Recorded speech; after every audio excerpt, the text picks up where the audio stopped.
Before there were cities, before there were roads, before there was language, there was stone. Picture a world cloaked in darkness. Not empty darkness, but filled with thousands of stars, brighter and clearer than we could ever imagine. Below the sky, the earth feels untouched, covered in moss, bone, and ancient Codex roots. Entry retrieved. No names here, no boundaries. Only movement, only hunger, and only hands. Hands reaching down, selecting a stone, feeling its weight, its possibilities.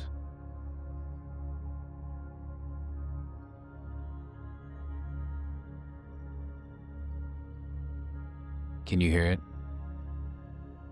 That gentle rhythm, the slow, careful strike of one stone against another. Strike, flake, shape. Strike, flake, again. Each motion deliberate, each strike purposeful, each flake intentional. These early tools didn't glow, they didn't hum, they didn't update with the latest technology. No screens, no wires. Yet, they did something far more profound. They carved out life.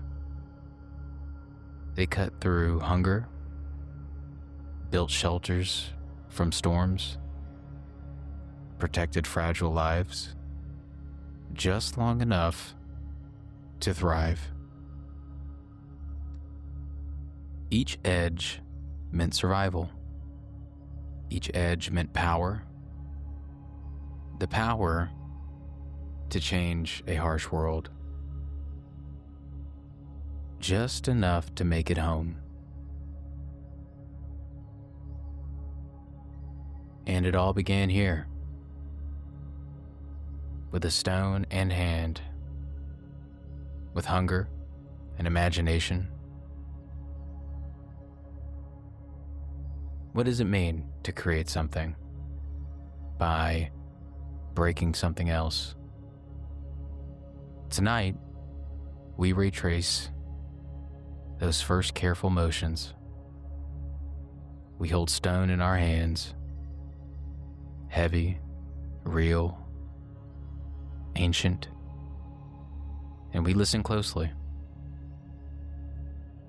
to the echoes of the tools that shaped what it means to be human. This is the story of stone tools. Codex Entry retrieved. And before we get started, I'm really excited to do this video. I was actually expecting to be on camera doing this video. And in preparation, I ended up purchasing a couple of things. I also started making a couple of things. And one of the things that I purchased is a Native American stone axe head. And I have it in my hand right now. Now, the legitimacy of it being real, I'm not sure. But it looks real nonetheless. And while I was waiting for it to be shipped out, during that time I thought about maybe finding a stone, finding a piece of hardwood to turn into the actual handle. And I found the wood. Didn't find the stone. Luckily I had one being shipped out. But even with modern tools, trying to shape that handle was extremely difficult, especially hardwood. And if you're thinking about the process of making an axe, now we just go to Lowe's, Home Depot, wherever, and simply just pick one up, which they didn't have that luxury. And holding this little piece of stone in my hand right now, about the width of a credit card, seeing the angle put on, it really just makes you feel more grateful about the little things in life, and how where we are as a society have the ability to simply walk into a store and buy something that someone had to make without even having a blueprint. And before there was even a word for tool, there were hands reaching out, feeling the earth beneath them, learning the shape and the weight of stones. These weren't humans as we know them today, but they sensed something important, something useful. If you could imagine 3 million years ago, along the riverbank in Africa, a creature standing near the water picks up a smooth, rounded stone. It's not special or remarkable. It's just right, fitting naturally into their palm. Then, with careful purpose, they strike this stone against another. A small piece chips off, leaving behind a sharp edge. In that simple motion, everything changed. These early stone pieces, now known as the Lomokian tools, probably butchered that too, are the oldest we've ever found. And at over 3 million years old, that tells us something amazing. Our ancestors started shaping the world around them far earlier than we once thought. This wasn't curiosity or play. It was necessity, survival. A sharp flake could cut through tough plants or animal skins, unlocking new ways to find food and to live. And if you think about it, before we were even fully human, we understood how to change something simple into something much more powerful. And it wasn't just about survival. It was the very beginning of creativity, planning, and intelligence. In that moment, on a quiet riverbank, humanity took its first step towards becoming who we are today. And as generations passed, these early efforts evolved. The techniques grew better, more refined. The tools became sharper, more useful, more purposeful. This next step takes us forward to a time called the Oldowan tradition, when our distant ancestor, known simply as Handyman, turned this first spark of innovation into something even greater. So let's move forward in time now to about 2.5 million years ago.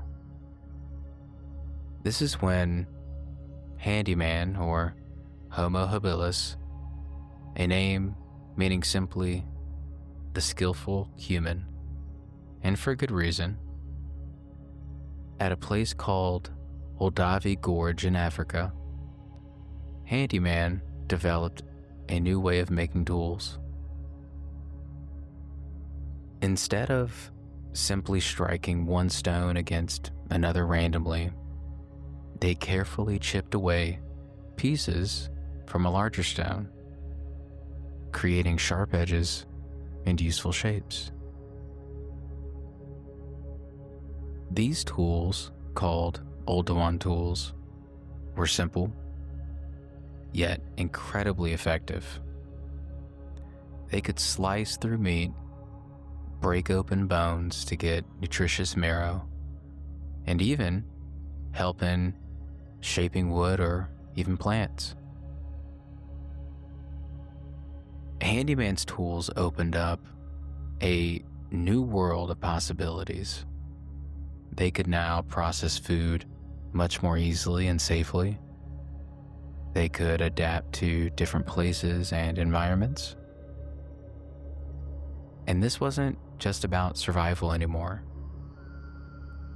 It was about the beginning of innovation itself.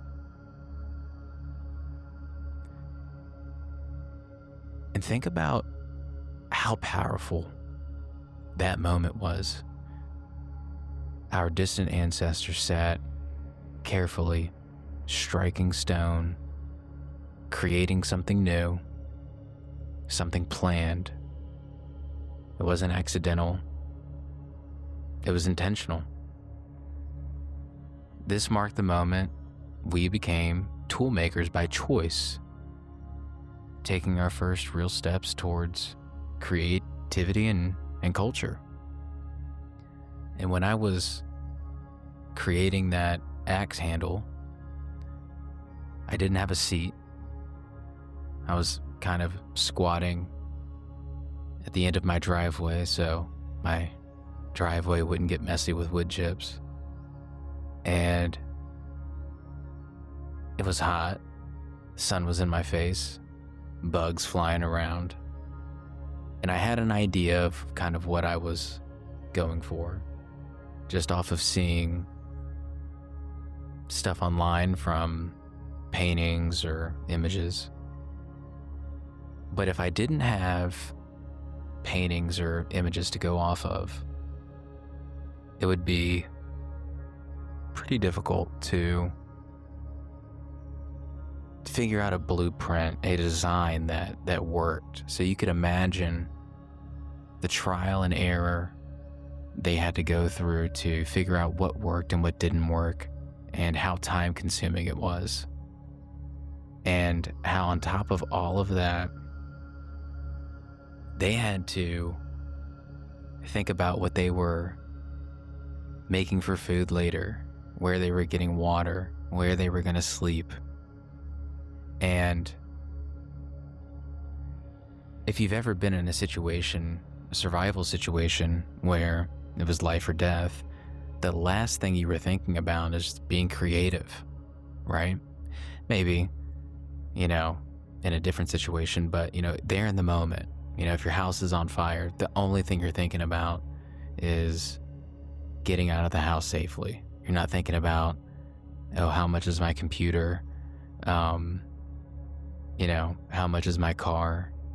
The only thing you're thinking about is right there at that moment, survival. Which, when you put it into that perspective, they had to have had some sort of stability, some sort of stable food source, some sort of, stable shelter of sorts. It's interesting when you really start to kind of put yourself into their perspective. But as time went on, tools continued to become much more advanced. Shapes became more precise, designs more intentional, and skills more specialized. Next, we'll explore how stone tools took another leap forward evolving into something even more powerful and more beautifully crafted.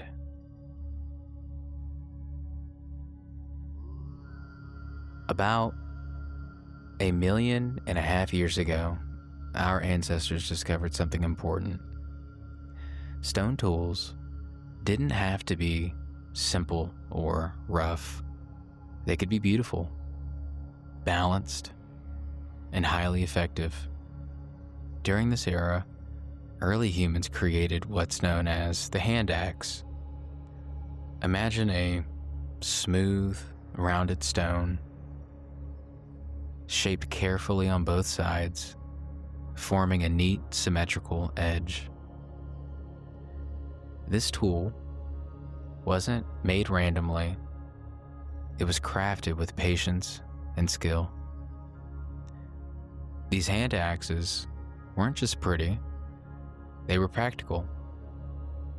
Early humans used them for many tasks: cutting meat, digging into the ground to find roots, shaping wood or other useful objects.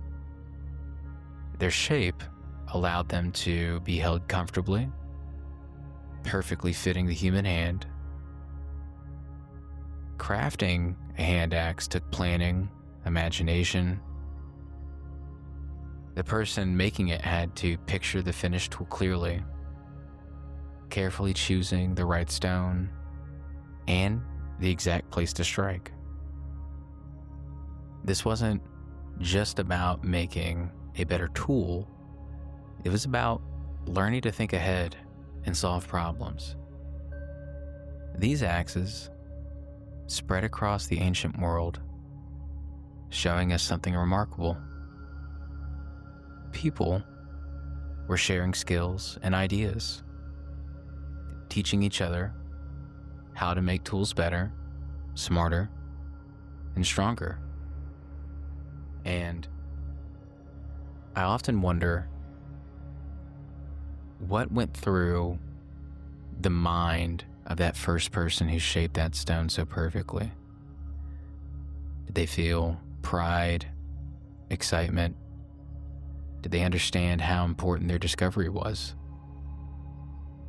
Because before I purchased this stone axe, or the stone axe head, I started thinking about, well, where am I going to get a stone from? I don't live near a river, don't live near a creek, don't live near the ocean. Where am I going to find a stone that's perfect enough, specifically for an axe? Perfect enough to spend the time, energy, and effort to actually make something that could be life-saving. And as we continue our journey, we'll see how this careful craftsmanship evolved even further, turning stone shaping into an art known as napping. This skill would become central not just to survival, but to the very growth of human knowledge and community. And if you could imagine for a moment a quiet day in the life of an early human, a figure sits by the fire, suitable stone in the hand, eyes focused, movements deliberate. With each precise strike, a flake is removed, revealing the form within. This is napping, the art and science of shaping stone. Napping requires more than just strength. It demands understanding. The toolmaker must read the stone, anticipate how it will fracture, and adjust their technique accordingly. This process involves a complex interplay of cognitive skills, including spatial reasoning, motor control, and memory. Studies suggest that the demands of napping may have contributed to the development of the human brain. In particular, the areas associated with planning and problem solving. The knowledge of napping was likely passed down through generations, and a shared tradition that fostered social bonds and cultural continuity. The standardization of tools across vast regions suggests a form of teaching and learning, an early manifestation of human culture. And consider the significance of that skill. The ability to shape stone into tools not only improved survival, but also laid the growth and the groundwork for the transmission of knowledge. Napping represents a convergence of physical dexterity, cognitive development, and social interaction, a cornerstone in the foundation of human civilization. As we continue our exploration of early human innovation, we turn our attention to the transmission of this knowledge, the ways in which the art of napping was taught, learned, and preserved across generations. Picture this. From hundreds of thousands of years ago, a group gathers around a seasoned napper, eyes fixed on the practiced movements as stone meets stone. Each strike is deliberate, each flake a lesson. This is more than tool making. It's the transmission of knowledge, the foundation of culture. The act of teaching napping techniques suggests a level of social complexity in early human groups. It implies not only the ability to perform tasks, but also to communicate methods, to demonstrate, and to learn through observation and practice. This sharing of skills would have been crucial for the survival and advancement of early communities. The standardization of tools across vast regions indicates a shared understanding, a common language of craftsmanship. This points to the existence of teaching and learning processes, of traditions upheld and passed down through generations. And the ability to teach and learn complex skills like napping reflects a huge cognitive leap, a move towards structured societies with shared knowledge and collective progress. It's a testament to the human capacity for learning, adaptation, and community building. And as we continue our exploration of early human innovation, we turn our attention to the diverse materials used in toolmaking and the purposes they served. This next section, we dive into the comparative use of stone, bone, and antler, shedding light on the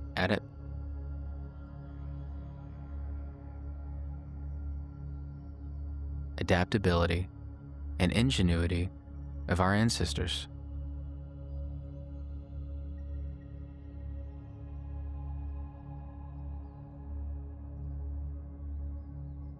So we find that stone tools were not solely instruments of survival, but also catalysts for creativity and adaptation. Beyond hunting and butchering, these tools played a pivotal role in various aspects of daily life, marking a significant shift in human behavior and culture. Early hominins such as Homo habilis and Homo erectus utilized stone tools for tasks like processing plant materials, crafting wooden implements, and even creating other tools. This versatility indicates a growing understanding of their environment and the resources it offered. The ability to manipulate materials for diverse purposes reflects an expansion of cognitive abilities and foresight. The use of tools in crafting activities suggests the emergence of planning and problem-solving skills. For instance, shaping wooden spears required selecting appropriate branches, stripping bark, and sharpening points. All tasks facilitated by stone tools. This level of complexity in tool use underscores a significant advancement in human ingenuity.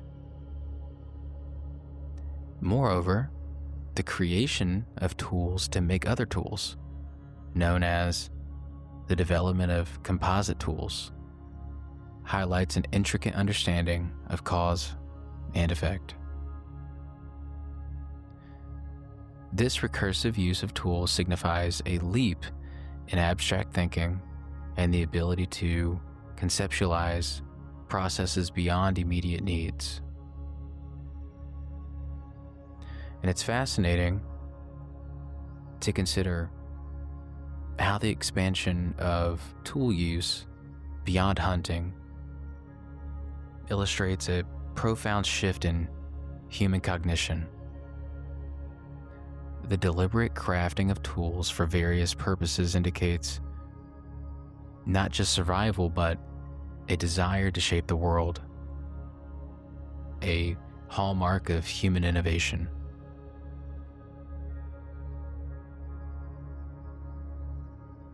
And in this next part of the story, we encounter the emergence of symbolic thought and expression. The next chapter explores the creation of tools and how it began to intertwine with the development of art and communication, marking the dawn of human creativity. So now, we arrive at a period where the utilitarian essence of tools began to intertwine with the abstract realms of art and symbolism. This part, known as the Magdalenian period, spanning approximately 17,000 to 12,000 years ago, marks a significant evolution in human cognition and cultural expression. The Magdalenian people, residing in regions of present-day France and Spain, left behind a rich tapestry of artistic endeavors. Their creations weren't confined to mere depictions of fauna. They ventured into the abstract, the etching of geometric patterns, lines, and symbols onto caves, walls, and portable objects. These markings, found in renowned sites like Lascaux and Altamira, suggest a complex symbolic language, possibly serving for communication and ritualistic purposes. Can't even talk. The sophistication of the Magdalenian art indicates a giant cognitive leap, a move from mere survival to reflection, communication, and perhaps even spirituality. The presence of these symbols in artworks implies a society capable of abstract thought, symbolism, and perhaps an early form of written communication.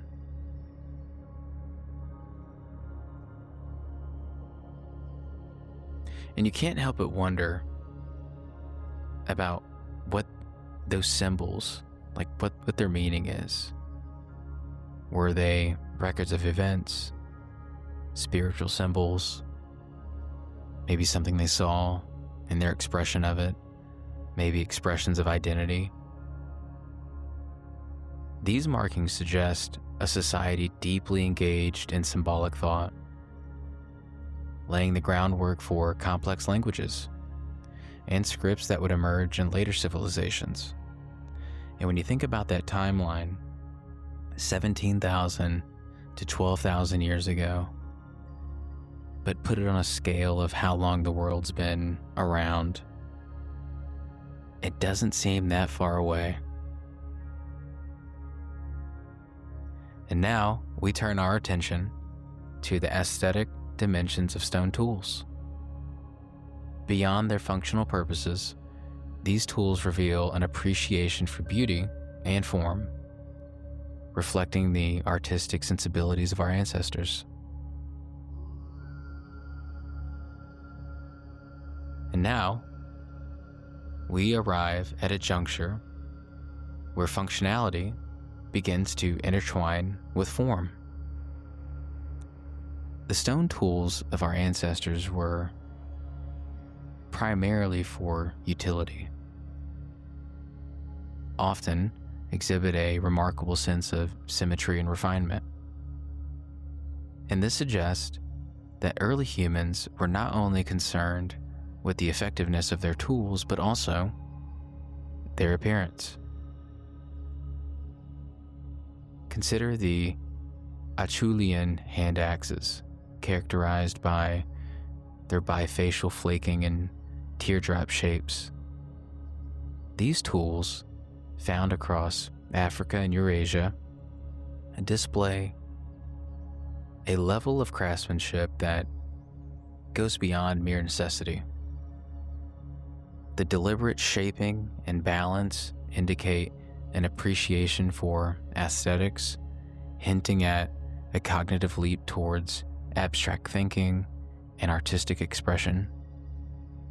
This fusion of form and function reflects a sophisticated understanding of materials and an appreciation for art.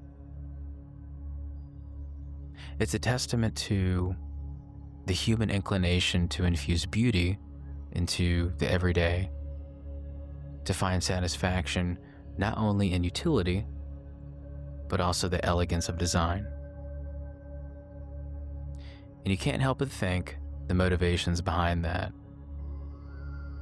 Were they choices driven solely by functionality, or did they also serve as a means of communication, status maybe, or even just personal expression? When you look at the photos, the deliberate symmetry and refinement suggest deeper, perhaps symbolic significance.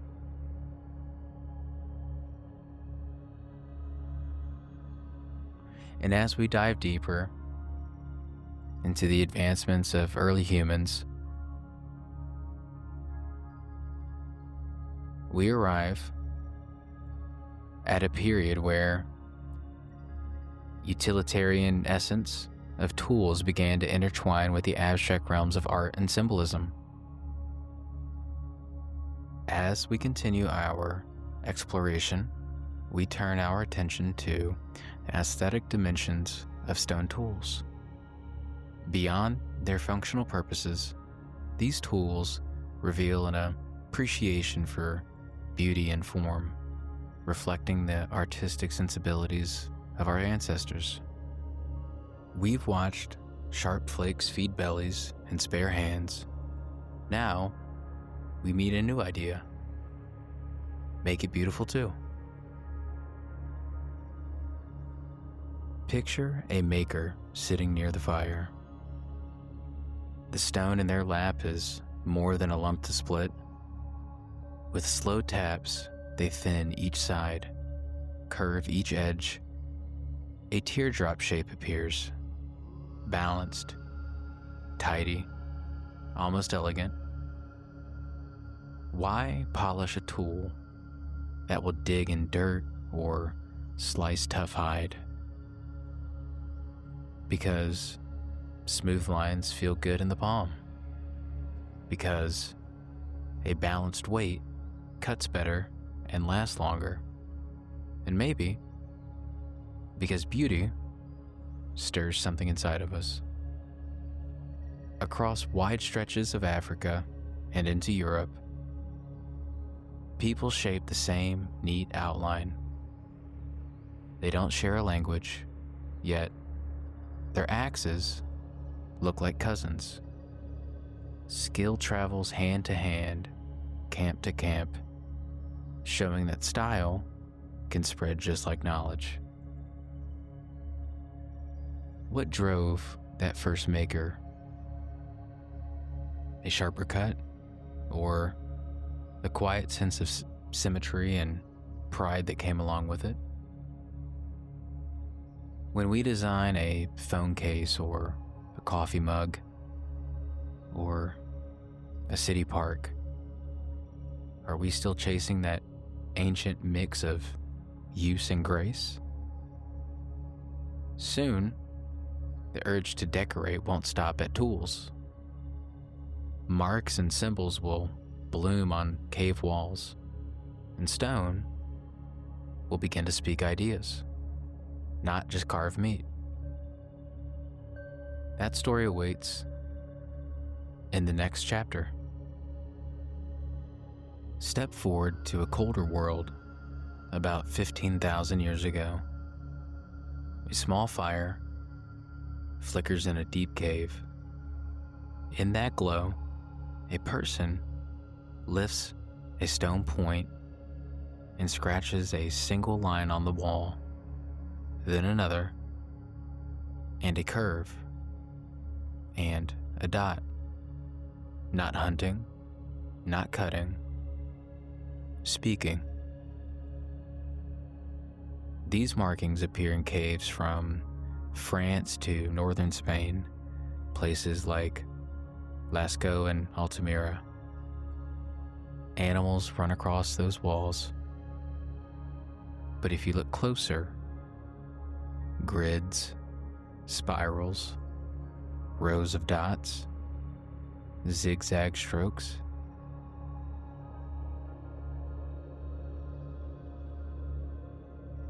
Pictures of thoughts, not just prey. Why spend hours in the dark carving shapes no mouth can say? Because stories last longer in stone than in air. Because symbols let one mind meet another, even across centuries. A new path opens. Idea, mark, memory. What did the first painter hope to share?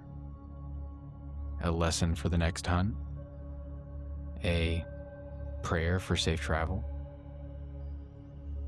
A sign of belonging? We were here, and this was ours. Every mark suggests a voice we can almost hear. Marks on a cave were only the start, though. Soon, the urge to create would move beyond shelters and fires, echoing all the way to our current day labs, our tablets, our cities. Let's step into the present to see how the first chipped edge still guides every sharp idea today. Today, a surgeon lifts a jet black scalpel made of volcanic glass. Its edge is only a few molecules thick, far sharper than the finest steel, and prized for leaving almost invisible scars. Obsidian's perfect cut links the operating room to the first flake struck beside an ancient river. Experimental archaeologists still chip flint by firelight to learn how the mind and muscles solve problems long before writing. Their work shows that planing each strike lights up the same brain regions we use for math and music. Artists, too, find inspiration in the old rhythm. Modern flint knappers create gallery pieces, some faithful copies. Others, wild new forms, keeping the language of stone alive in contemporary art. Engineers borrow lessons from these. High-precision water jets on CNC routers now carve granite for skyscrapers, using paths modeled on an ancient nap line, squeezing maximum strength from every curve. 3D scanners record classic hand axes so designers can study perfect balance before printing next-generation ceramic blades for surgical robots.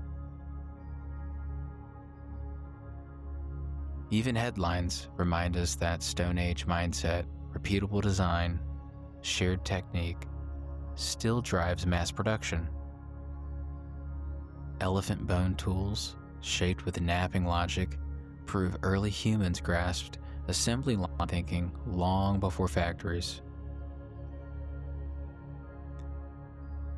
Which modern object in your pocket carries a whisper of flint and fire? A phone's beveled glass? A chef's knife? A prosthetic joint?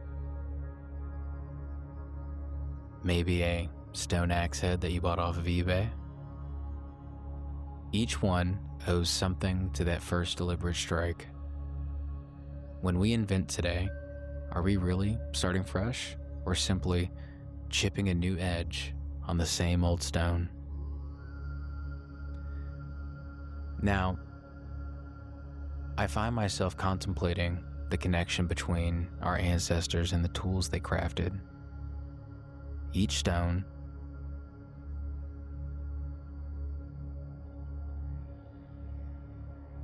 Now, I find myself contemplating the connection between our ancestors and the tools they crafted.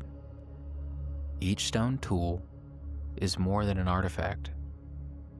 It's a testament to human ingenuity, adaptability, and the desire to shape the world around us.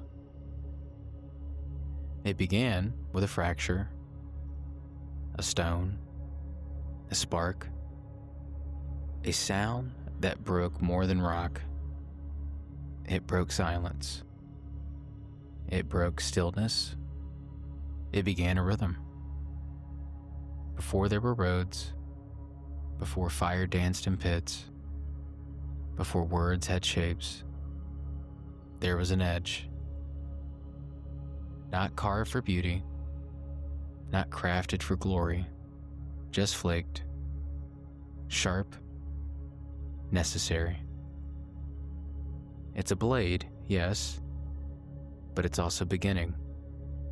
Each edge touched bone, touched bark, touched harvest, touched earth. Each flake was a choice, a thought made solid, a future cracked free from stone. Stone is heavy, but in our hands, it became flight. It became memory. It became meaning. These tools, they were not just for cutting, they were for becoming more than instinct, becoming makers, becoming human. Because a stone can feed, a stone can build, a stone can save, but only if someone chooses to strike it just right. We've built empires since then. Satellites, syringes, silicone chips. But every act of creation, every attempt to shape the world, still carries the echo of that first fracture.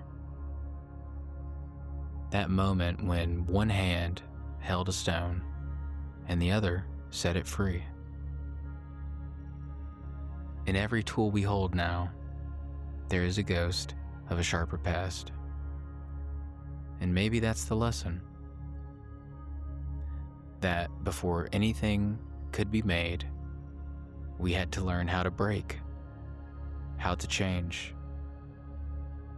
how to choose, how to create.